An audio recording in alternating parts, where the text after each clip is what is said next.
Hi guys, welcome back to Riley Talks, where my name is Riley and I like to talk. And before we start talking about today's subject, I just wanted to give my immense gratitude and thanks for everyone who liked and commented and subscribed to me after my last video.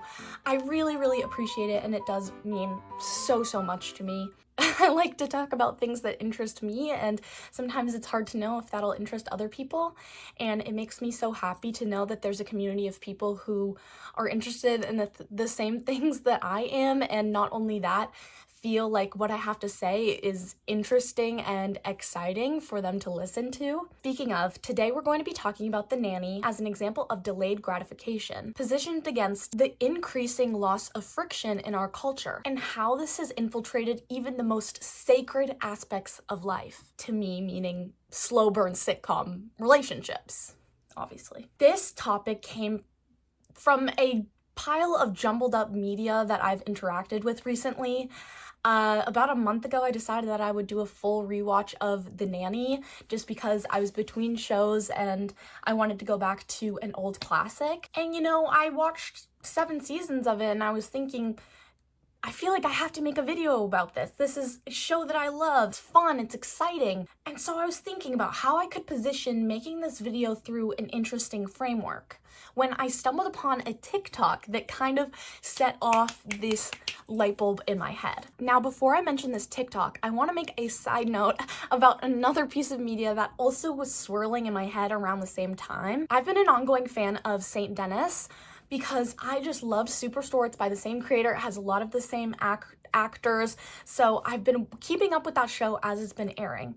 And spoiler, if you haven't seen the show, Matt and Serena, 2 of the nurses, kind of have an on and off, will they, won't they kind of thing. I wouldn't say on and off, actually. I would just say will they, won't they, because the show starts out, we quickly learn that Matt has a crush on Serena, and Serena is kind of oblivious to this.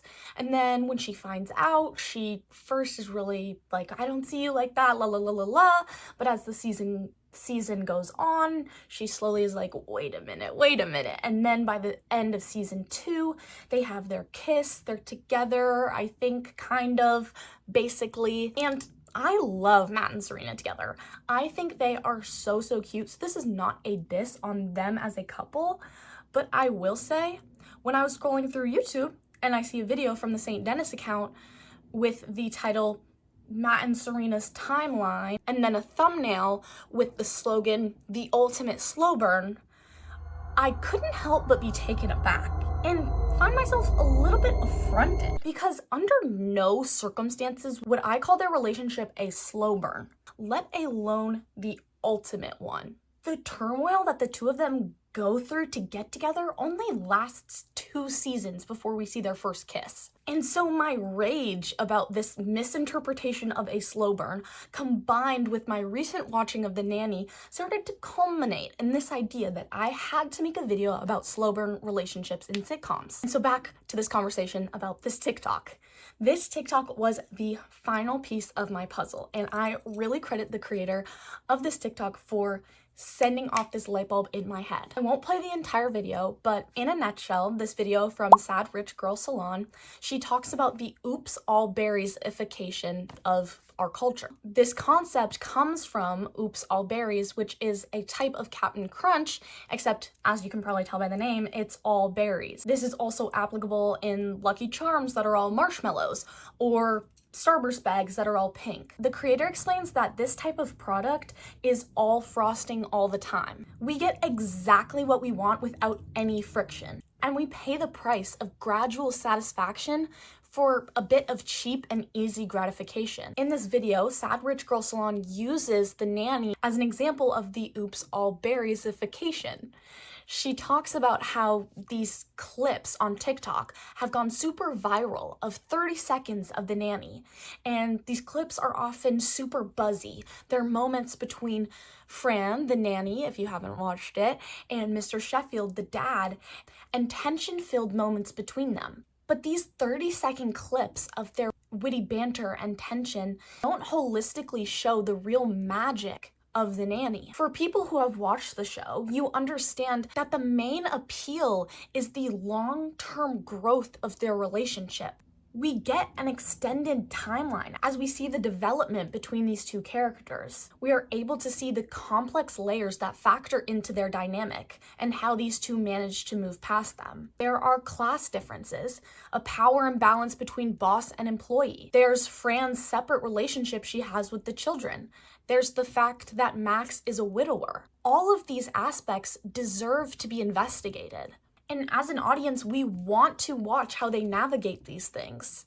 And yes, the buildup of their relationship did take an extremely long time, and by the end of it, the writers were just playing in our faces and dangling it in front of us. But the characters needed that extended period of time to build out their whole relationship.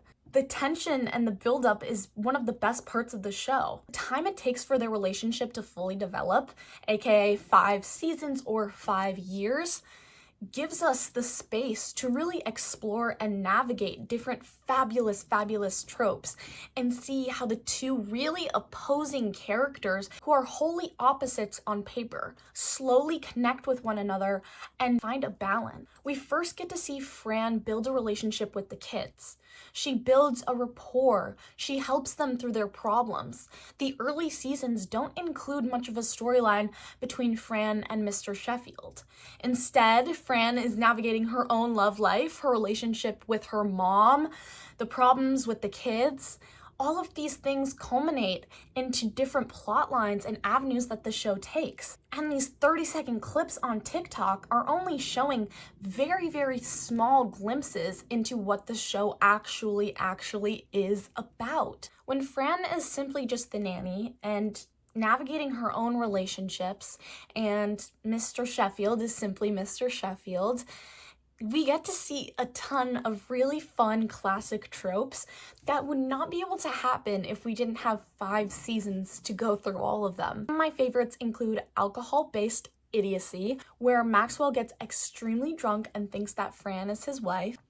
We get to see the one bed trope, which is always my favorite. We get to see the sibling triangle trope where Fran is torn between Maxwell and his brother. We obviously get to explore the boss nanny trope and how that plays. We get to see class differences and fake engagement, forced proximity and opposites attract, roommates and single parents, finding everything you want in a person in the wrong person. We get to see the widower dynamic. We get to see the workplace romance. Oftentimes, Mr. Sheffield saves Fran. He's a white knight. She's this damsel in distress when it comes to horrible men in her relationships. We get to see fear of commitment, a fish out of water, the classic meet cute, redemption, and my personal favorite, when the lovers are the last to realize that they are supposed to end up together. Mr. Sheffield says in one of the episodes, I think it's the episode he proposes to Fran, that he knew since the day they met that she was the one. But obviously this has been extremely repressed due to all of the factors I discussed earlier. And so we get to see Niles the butler and even Cece, which is Maxwell's business partner, kind of realize and know that these two are so good and perfect together before they really realize it. And then obviously Fran kind of catches on to that before Max really admits it to himself, but still, I just love that trope. I think it's adorable and amazing. And so like I was saying, these 30-second clips on TikTok removed the buildup and background context to their relationship. These clips remove years of them exploring everyday issues with one another and with the rest of their family. And without seeing the rest of their relationship, it loses its nuance and the reason it's so magical. You can't fully encapsulate the intimacy and vulnerability of the scenes without watching the show. And like I mentioned, this is a larger cultural phenomenon. We have shifted into a gratification-oriented lens. This is evidenced by our phones that provide us constant feedback, where we're removing mundane moments like waiting for toast to pop up or a trip to the bathroom. We've lost this time to streamline stimulation. We get exactly what we want when we want it. If we don't like a song, we get to skip it. If we want something, we can get it shipped to our houses in an hour. And if we don't like eating the boring pieces of cereal, we can order a box without those pieces at all. The result of this is a frictionless life. We've removed any friction that would logically appear while we are after something. Even knowledge can be instantly answered by the internet and, most concerningly, by generative AI. This removes any searching, which offers different perspectives, context, background information. There is no stopping to think or pondering what we believe to be the answer and why we think that. We've trained ourselves out of it. I've seen this in my own life as I've inadvertently shifted my core values regarding the age-old question, what's my purpose and how should I live my life? I've subconsciously fallen into this idea that my life should be lived for pleasure. I can ignore my responsibilities as long as it doesn't royally screw with my life or make my life less pleasurable in the long term. I question how I can skirt daily friction in my life, like not answering texts, submitting half-assed assignments, or running on anyone's schedule but my own, just in case my internal schedule tells me that it would be more inconvenient and unpleasant if I followed through with plans. I used to have a fire within me.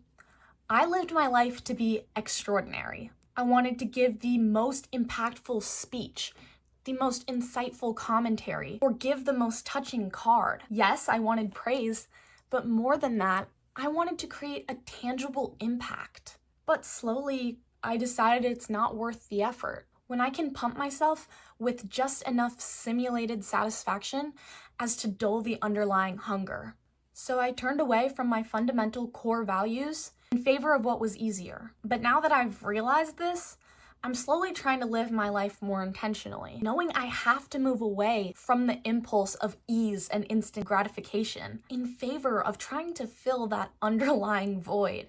Now, I can excuse instant gratification ruining my own life, but I draw the line at it ruining TV. I want to see characters take years to even admit to themselves that they like another character. When romance takes time, we get to see them grow in a mutual respect and friendship with one another.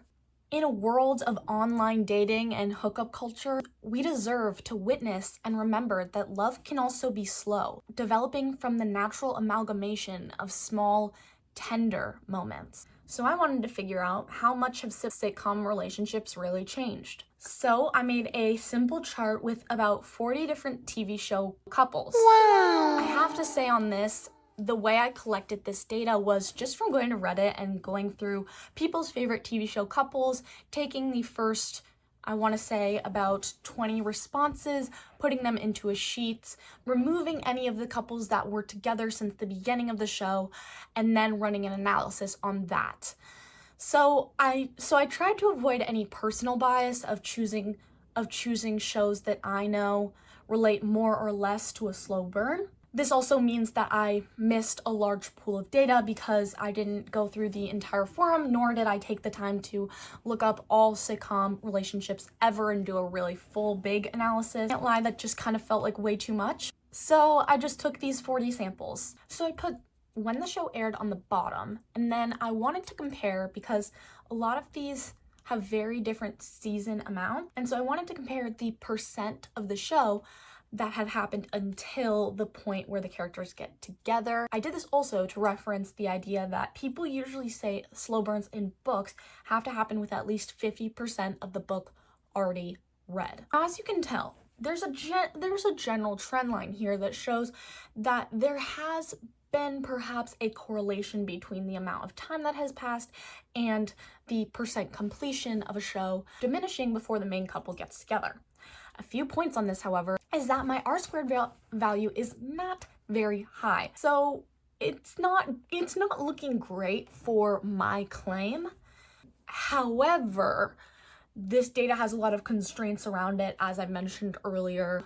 So I'm going to say that's why it's not lining up exactly, not that 100% change that I would like to see. Regardless though, I do want to point out this quadrant.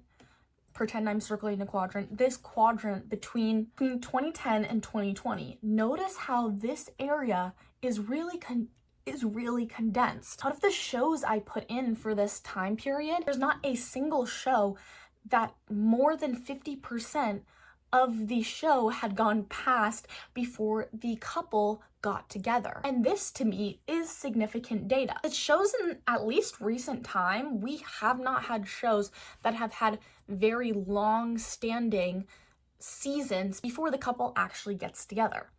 And also I want to point out, when I say get together, I chose to take this data as when the couple first enters a relationship as when they get together. Because I do not believe that the on again, off again thing should be counted as a slow burn. To me, that is not a slow burn. A slow burn is a gradual built up connection that leads to a healthy long-term relationship. This on again, off again thing, not a fan of. Sorry to those Friends fans out there who love Ross and Rachel. I don't get it. I don't like it. In summation, I would like to say that instant gratification has removed the friction that we see for couples getting together in TV shows. I'm going to make that statement like it is fully true. That is up to you to decide if you are also in agreement with me, but this is just a reminder for all of us. We deserve and owe it to ourselves to work hard to contribute what we really desire to do. Otherwise, we live these meaningless, nonsense lives that just numb the ache until we die. So choose to believe me or not. I'm just happy you stuck around to listen to what I have to say about this topic. I would love to hear everyone's opinions on this. If you agree or disagree with me, please let me know in the comments. And as always, thank you so much for watching. And if you are interested, feel free to like and subscribe, and I will see you in the next video.